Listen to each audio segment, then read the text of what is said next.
స్తోత్రం.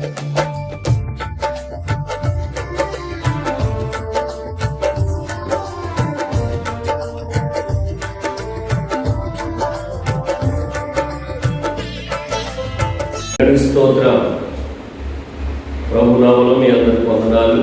మరొక వారం ఈ విధంగా కలుసుకోవడానికి దేవుడిచ్చినటువంటి అవకాశాన్ని బట్టి దేవుడికి మహిమ కలుగును గాక. మరి సమయంలో ఒక వాక్యాన్ని చదువుకుందాం.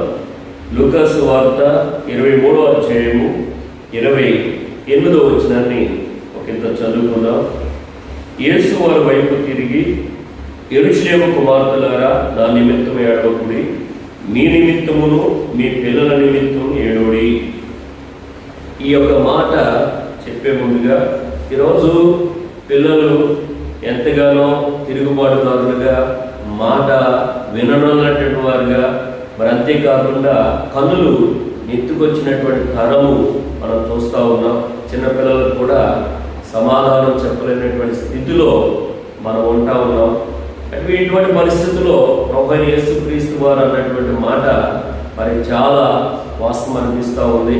ఎందుకనంటే మరి ఆ రోజు యేసు ప్రభు వారు ఆ మోయరైనటువంటి బరువైనటువంటి ఆ సిలువ మోస్తూ మరి కొరడా దెబ్బలు తింటున్నప్పుడు ఆ రక్తం కారుతూ ఉంటుంటే అక్కడ ఉన్నటువంటి కొంతమంది స్త్రీలు ఆ దృశ్యాన్ని చూసి ఆ హృదయం తరించిపోయి ఏడుస్తూ ఉన్నప్పుడు వెంటనే యేసు ప్రభు వారు అంటున్న మాట, మరి అమ్మా, యెరూషలేము కుమార్తెలారా, నా కోసం కాదు కానీ మీకోసం, మీ పిల్లల కొరకు ఏడవండి అని మరి యేసు ప్రభు వారు చెప్తున్నటువంటి మాట మనం చూస్తూ ఉన్నాం. కనుక ఎందుకనంటే దేవుని బిడ్డలారా, ఈరోజు పిల్లల కొరకు మనం ఏడవలసిన వారమై ఉన్నాం. ఒక భక్తుడు, అగస్త్యను భక్తుడు ఒక మాట అంటాడు. ఏమనంటే, నా తల్లి కార్చిన కన్నీటి ప్రవాహంలో నేను కొట్టుకుంటూ వచ్చాను అంటాడు. ఎందుకంటే అతను ఒకప్పుడు మరి తిరుగుబాటుదారుడిగా, మరి ఆ తల్లి చనిపోయినప్పటికీ కూడా ఒక స్త్రీకి అలవాటయ్యి ఆ యొక్క స్త్రీని విడిచిపెట్టి వెళ్ళలేనటువంటి వాడుగా ఉన్నాడు. అటువంటి వ్యక్తి ఆ కాలగమనాన తల్లి కార్చిన కన్నీళ్లు వ్యర్థం కాలేదు. కాలగమనాన గొప్ప దైవజనుడు అయ్యాడు.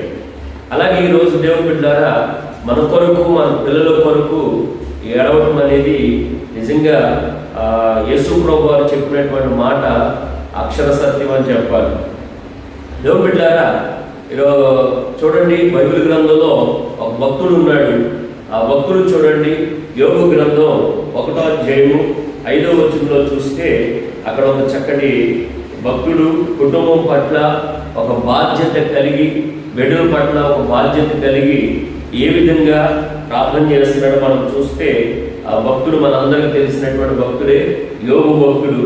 యోబు గ్రంథం 1వ అధ్యాయము 5వ వచనంలో చూస్తే, వారి విందు దినములు పూర్తి కాగా యోబు తన కుమారులు పాపం చేసి తమ హృదయములో దేవుని దూషింతురేమో అని వారిని పిలవనంపించి వారిని పవిత్రపరిచి అరుణోదయం లేచి వారిలో ఒక్కొక్కరి నిమిత్తమై దహనబలి అర్పించుచూ వచ్చేది. యోబు నిత్యము అలాగు చేయుచుండెను. దాని స్తోత్ర. చూడండి, ఇక్కడ ఒక తండ్రిగా మరి బిడ్డల పట్ల ఒక బాధ్యత కలిగి, కుటుంబం పట్ల ఒక బాధ్యత కలిగి మరి ఆ వారి కొరకు ప్రార్థన చేస్తున్నాడు. ఒక్కొక్కరి కొరకు అంటే 10 మంది పిల్లలు, ఆ 10 మంది పిల్లల కొరకు మరి ఆయన ప్రార్థన చేస్తూ ఉన్నాడు. ఏ విషయం కొరకు ప్రార్థన చేస్తున్నాడని మనం చూస్తే, వారు ఎక్కడైనా పాపం చేసి దేవుని హృదయంలో దూషిస్తారేమో, అంటే వారి యొక్క ఆధ్యాత్మిక స్థితి ఎదుగుదల కొరకు, లేకపోతే వారి ఆధ్యాత్మిక యొక్క క్షేమం కొరకు ప్రార్థన చేస్తూ ఉన్నాడు. దేవుని బిడ్డలారా, ఈరోజు ఎందుకనంటే వారి యొక్క ఆధ్యాత్మికమైనటువంటి మేలు కొరకు, ఆధ్యాత్మిక స్థితి కొరకు మనం ప్రార్థన చేయకపోతే దేవుని బిడ్డలారా, వారి హృదయంలో మరి పాపం, దేవుడు దూషించి పాపం చేసే ప్రమాదం ఉంది. అందుకని తల్లిదండ్రులుగా మరి బిడ్డలు మనకి దేవుడు స్వాస్థ్యంగా ఇచ్చినప్పుడు వారి కొరకు మనం ప్రార్థన చేయాలి, వారి కొరకు విజ్ఞాపన చేయాలి.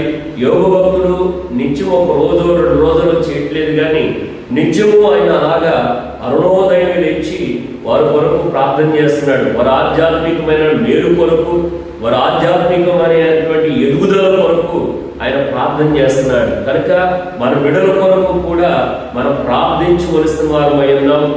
యేసు ప్రభు వారు అదే చెప్తా ఉన్నారు, మీ కొరకు మీ పిల్లల కొరకు ఏడవండి.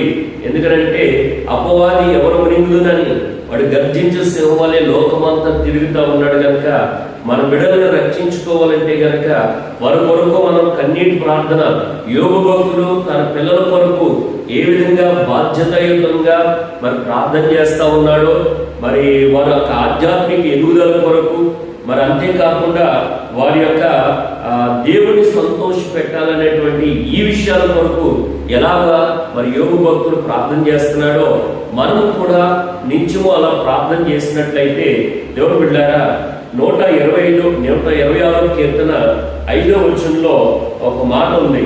ఆ మాట ఏంటంటే, మరి ఇప్పుడు కన్నీటితో విత్తువారు సంతోషం అనే పంటని ఒకరోజు కోస్తారని మరి 126వ కీర్తన 5వ వచనంలో మనం చూస్తూ ఉన్నాం. ఈ రోజు కనుక మన బిడ్డల కొరకు మనం కన్నీరు కార్చగలిగితే, యోబు భక్తుడు వలె, అగస్టిన్ యొక్క తల్లి వలె మరి మనం గనక కన్నీటితో ప్రార్థన చేయగలిగితే, దేవుని బిడ్డ ఒక రోజున పిల్లలు భవిష్యత్తులో గొప్పవారైనప్పుడు, వారు ఆధ్యాత్మికంగా ఎదుగుతున్నప్పుడు, వారు దేవుణ్ణి సంతోషపెట్టినప్పుడు మనము నిత్యము ఆనందించేవారుగా, సంతోషించేవారుగా ఉంటాం. ఒకవేళ కనుక వారి ఆధ్యాత్మిక స్థితి గురించి మనం పట్టించుకోకుండా, వారి యొక్క ఆధ్యాత్మిక మేలు కొరకు మనం ప్రార్థన చేయకుండా ఉంటే గనక వారు తిరుగుబాటుదారులుగాను, ఎందుకంటే లోకం చూస్తే మరి పౌలు భక్తుడు ఒక మాట అంటాడు కదా, ఎఫెసీయులకు రాసిన పత్రికలో, దినములు చెడ్డగా ఉన్నాయి కనుక మీరు సమయం పోలేక సద్వినియోగం చేసుకోమన్నాడు.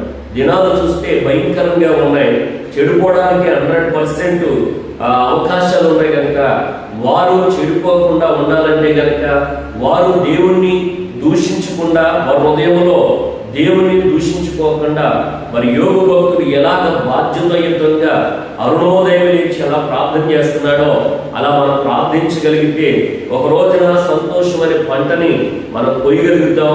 వారు ఆధ్యాత్మికంగా ఎదుగుతారు, అదేవిధంగా భౌతికంగా కూడా మరి అనేక ఆశీర్వాదాన్ని వారు పొందుకోగలుగుతారు. ఒకవేళ వారి విషయంలో మనం నిర్లక్ష్యంగా ఉంటే గనక, దేవుని బిడ్డలారా, వారిని చూస్తూ నిత్యము మనం రోధించాలి. వారి యొక్క తిరుగుబాటుదారులుగా, తాగుబోతులుగా, తిరుగుబోతులుగా అయితే గనక వారు బ్రతికినంత కాలం, లేదా మనం బ్రతికినంత కాలం వారిని చూస్తూ మనం బ్రతుకుతూ ఉండాలి, బాధపడుతూ బతుకుతూ ఉండాలి. కాబట్టి యోబు భక్తుల వలె, అగస్టిన్ తల్లి వలె మనం ప్రతినిత్యము ప్రార్థన చేద్దాం. అది యేసు ప్రభువారు అదే చెప్తూ వచ్చారు, మీ పిల్లల కొరకు ఏడవండి అన్నాడు. కనుక మన బిడ్డల కొరకు ఏడ్చి కన్నీరు కార్చి మన బిడ్డలను రక్షించుకుందాం.